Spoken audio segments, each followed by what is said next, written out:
Ratio in fraction. तो fraction को solve करने के लिए हम सबसे पहले इसको जो है रेशियो को ख़त्म करेंगे, चेंज करेंगे रेशियो को। तो रेशियो जो है वो डिवीजन के इक्वल होती है, तो हम इसको रेशियो की जगह पे डिवीजन लिखेंगे। अब इस डिवीजन को सॉल्व करने के लिए हम इजी मेथड से करेंगे। डिवीजन को हम मल्टीप्लिकेशन में चेंज करेंगे और इसको अपोजिट लिखेंगे, उल्टा कर देंगे इसको।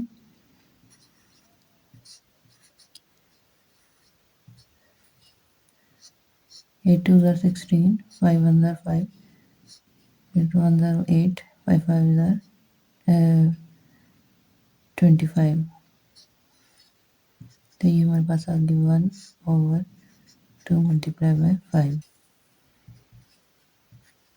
1/10। तो ये रेशियो हमारे पास आ गई 1:10।